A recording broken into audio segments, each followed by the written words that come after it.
But I remember when the iPad came out, it's like they're trying to solve for a problem that doesn't exist. Like who's going to buy this tablet? I vividly remember thinking that this is dumb. Like, why is Apple doing this? I didn't know Microsoft was doing the same thing.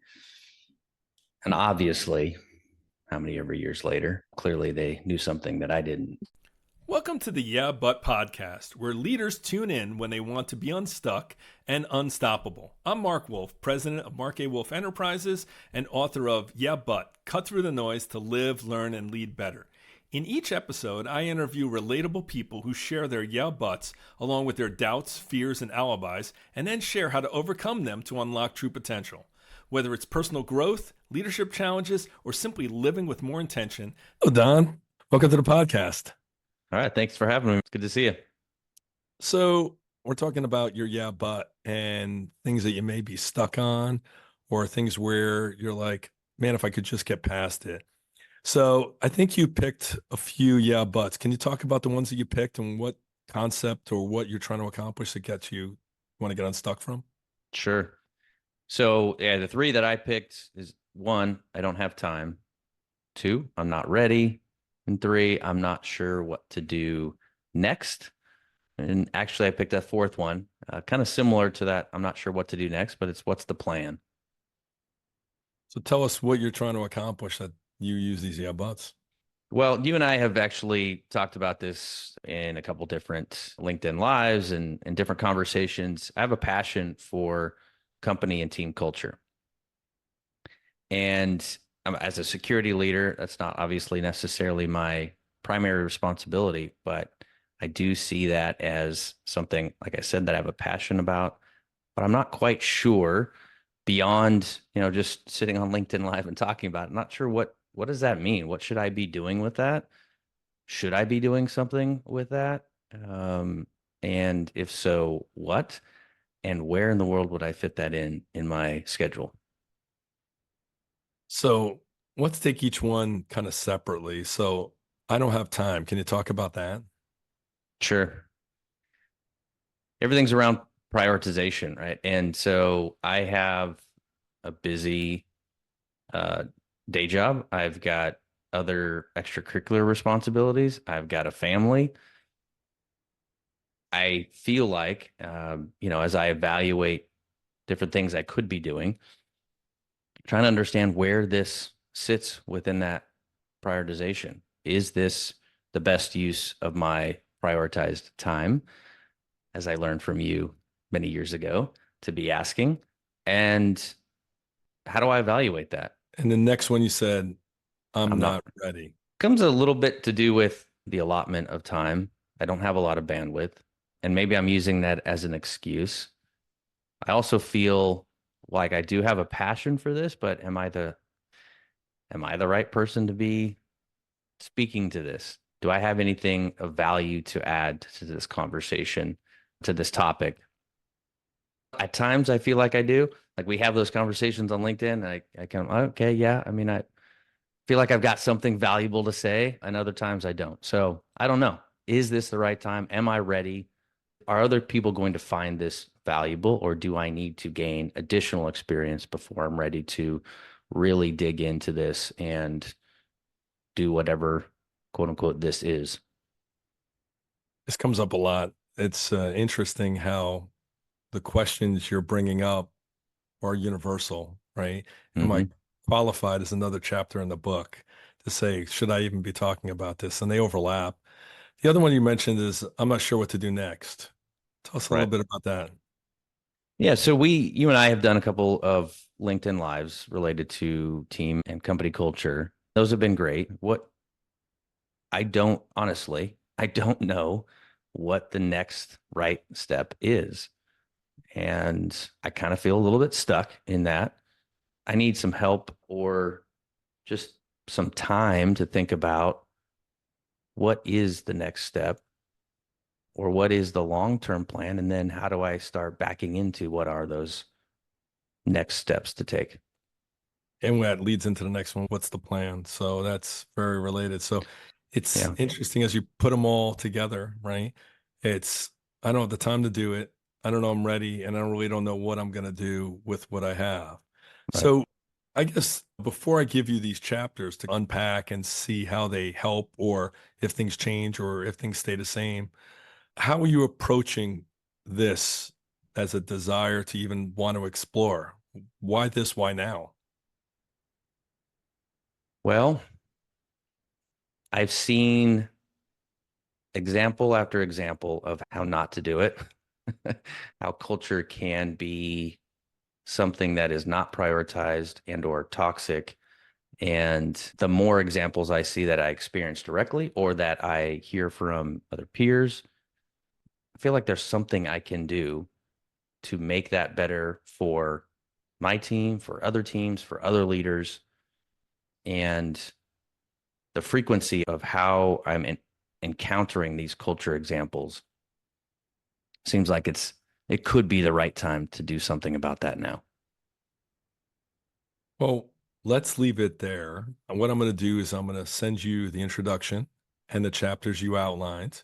Okay. And technically, I can send you the whole book. And if you see other ones that overlap, we'll have a second interview and just tell me what you learned. Fantastic. I'm looking forward to reading those chapters, and I'm sure there will be valuable insight. Hi, I'm Mark A. Wolf, author of Yeah, But. Do you ever feel like there's never enough time to pursue your goals? Guns N' Roses spent 15 years and $13 million on one album, stuck in the yeah, but we're not ready trap, and it flopped. My book, Yeah, But, tackles time based excuses like this with a quick finder that helps you jump to the yeah, but that's holding you back. Click the show notes, get the book on Amazon or Apple Books. Hey, Don.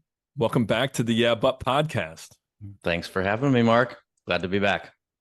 Part two. So let's recap. What was your yeah, but surrounding, and then tell us what the yeah, buts were. Okay, so we chose. Well, I chose four yeah buts out of the list. Although I will say, beyond even just narrowing it down to those four, I saw a lot of application to many of the yeah buts and even overlapping ones. And as I read the chapters, I could certainly see how I could fit certain situations into several yeah buts. I'd say the first one that I chose and the one that really resonated with me the most is the yeah, but I don't have time. That was the big one. In fact, Mark, you remember, I'm sure, quite well in having some earlier conversation a few years ago about, and I'm sure this is common in all the work that you've done with other leaders, is the time crunch and thinking that we don't have enough time and time working against us versus for allowing or modifying our approach so that we have time work for us. So that was the one that I certainly resonated with, found a lot of value in over the years, even outside of this book. We've had a lot of conversation about that. And I think we can go into some of those details talking about how those concepts have helped me over time. So that was one of those chapters. The other one was what's the plan? So I'm a planner. Right? Mm-hmm. That's just how I'm wired. If you ask my wife, we're taking a trip, who's doing the planning? That's me. So when it comes to the workplace, my default is to plan. What you've unpacked in that chapter and what we've had conversations with over time is the minimum viable product. And you really brought home some of those concepts and have challenged me personally to consider, and I've adapted my approach over time to consider what's good enough to get started. It doesn't have to be perfect. And if it is, if we're attempting perfection, most likely I'm going to be disappointed in the outcome. So let's talk about I'm not ready. I have felt that way many times in my professional career, personal as well, thinking about parenthood, but talking about on the professional side, I attempted to not let that feeling discourage me or dissuade me from jumping into something I didn't quite feel like I was ready for. And I have felt quite a few times that I just wasn't quite ready for something. The concepts that you unpack in that chapter, I've used in certain situations and good reminders of some of the challenges we'll kind of get in our head about but not feeling like we're ready, especially when in the age of social media and you're comparing yourself or, peers, LinkedIn, whatever you're looking at. Oh, I should be doing XYZ. Why don't I feel like I'm ready to do that yet? And that holding you back. So going back to my planning, right? If I don't have a plan, what am I supposed to do next? And how can I navigate a situation where I don't have that plan fully completed or I don't feel like I'm ready to navigate the hurdles that come my way? And to be honest, I don't know that I feel like I'm necessarily always ready to make a decision on what to do next. And navigating that with information coming at you, it can be daunting. I don't know that I've got that one quite squared away yet, but I'm still working on it. But it's good to hear that you're working through this. And what I also heard is you started with time. And I think that seems to be, in my experience with others, there's never time. But we talk about in the book about 1,440 minutes. Mm-hmm. Everybody's got the same 1,440 minutes. And it sounds like, yeah, I understand, Mark, but you don't understand my situation. We talk about how you really do own your time and somebody else will own it if you don't own it. Sure. And it comes down to prioritization, but it also comes down to what we waste, right? A lot of times we waste time and then say we don't have it. But when we waste money and then say we don't have it, we create a budget because we don't want to be in debt. With time, it's going to be a time debt forever if you don't learn how to budget and use your time. So, Don, as you think about some of the takeaways from the chapter and the examples and the case studies about time, there was also one about hand washing. You see how ridiculous that would be, that people were literally dying because they were going from autopsies to birthing children. How did that story or some of the other stories in that chapter either resonate or you were like, yeah, that's too far-fetched to be real and captivate you? That was a interesting case study.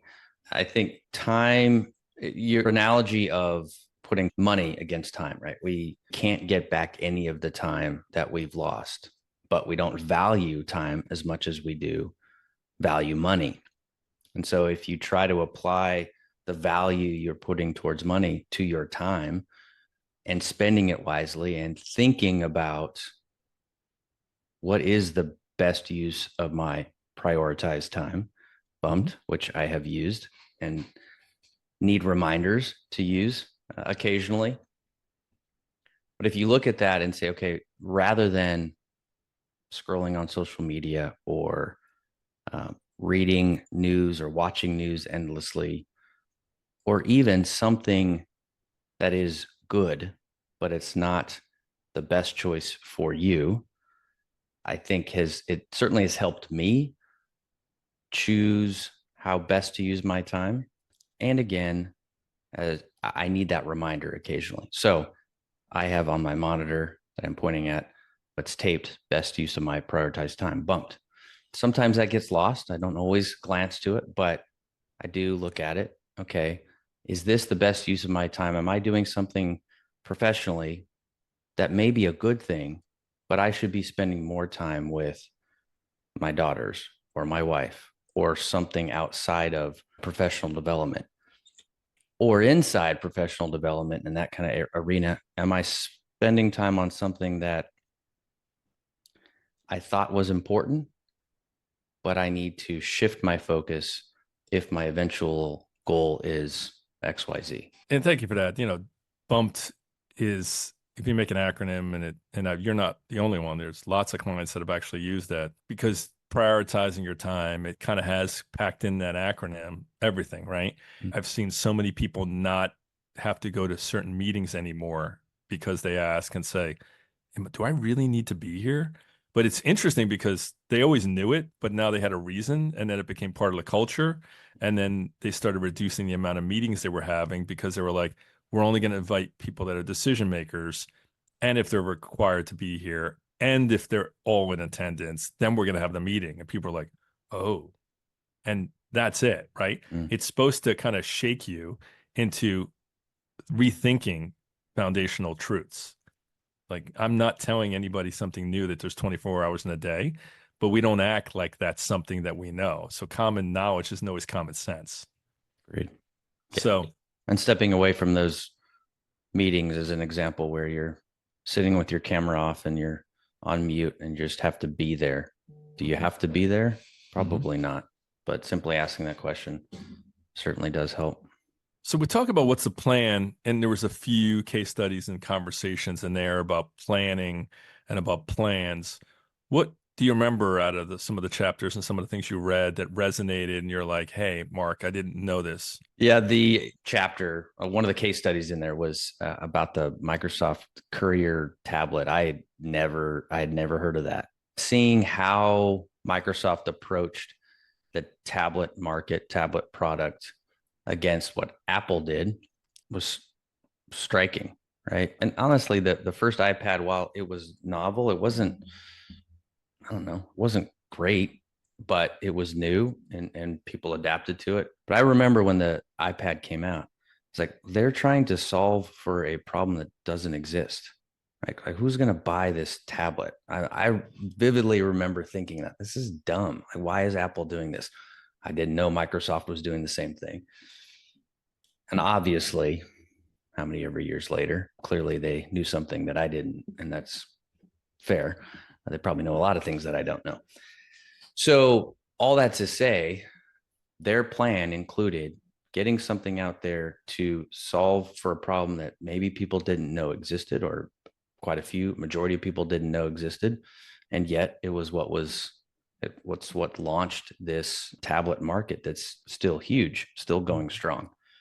Microsoft, on the other hand, was kind of going through this process at the similar time and dumped tons of resources and effort into creating some tablet that was going to be the perfect new type of operating system and a new way of doing business. And they let their competitor get ahead of them. They planned it right out of obsolescence. They never even released a prototype. It's interesting to see the downside of planning so much that you end up not achieving your goal at all. And that's why the Axl Rose example of one of the most expensive albums ever produced that took the longest to produce that we probably don't remember because it literally took so long. So, Don, the thing I want to show people and just even remind you is if you take so long that there's never a version 1 because it's going to be perfect, it's never going to be perfect. And especially being in the technology world, there's never anything released that doesn't have alterations, iterations, and patches to it. Very true. But there's a difference between unacceptable and just releasing something and not. And it's hard for a lot of perfectionists to get to that level to at least let it see the light of day. But as we all know, the more you get people to see it, the more feedback they can give. And they can use it in ways where I'm watching iPads be used at hockey games and kiosks and places where you're like, would never have thought you're going to have devices, and they're pervasive everywhere now. And Microsoft finally did get into the game in 2012 or whatever it was when they came out with the Surface. And that was an MVP because that thing was trash. It was terrible. They're better now. In fact, I'm talking to you on one right now. But yeah, that was terrible initially. But at least they got one out there, right? And people with more resources with you are making mistakes. How do we think? And I use that example. How do you think that we're going to do better than people that have all this knowledge and amazing, talented people on their team? And they've been through this before, but we're going to be better than they are creating perfection out of the gate because your mileage may vary, but that's not what I've seen in working with clients at large companies or small. It's better to at least dialogue and have some conversations and things like that. Right. And, are you ever ready? So Don, now that you've gone through these chapters in the book, and what's going to change on that topic, that issue, that concept of what you had the but about and how you can move forward? I think for me, it is what's still resonating most with me is not having the time and not feeling ready. Previously, we worked together in a coaching capacity where I didn't feel like I was ready to take a next step, or what even was the next step for me to take. And there's certain situations now, even that I'm working through at the moment, that I'm kind of feeling the same way again. And so what should I be using? How should I be using my time to make sure that I take the time to understand what's next for me and then how to actually achieve that? Yeah, that's great. That's owning your time in a different way to get a different outcome. Mm-hmm. And what I'm hearing from you is that the stories that were in the book at least educated you. You saw that even people in your field have struggled with this same issue in Mm-hmm. many different ways. And it's still an opportunity. So, Don, what's next now that you've read this? We've had conversations, and what do you do next regarding? One, I would say it's some positive self-talk. And I'm not great at staying in touch with my emotions. So my wife will tell you that. So it's positive self-talk. And I may not feel like I am ready. I may not feel like I have enough time. But if I reframe some of those questions, reframe how I'm approaching the situation, reframe how I'm thinking about what I've come from and where I am today and where I want to go next, understanding what does the next 1, 2, 3, 5 years look like for me, and what do I need to start doing today to move in that direction. I have been doing that over the last few years. I see progress being made. It's a commitment to continuing to do that, and not it's easy for me to get distracted and go back into a routine of spending my time on things that are easier to do.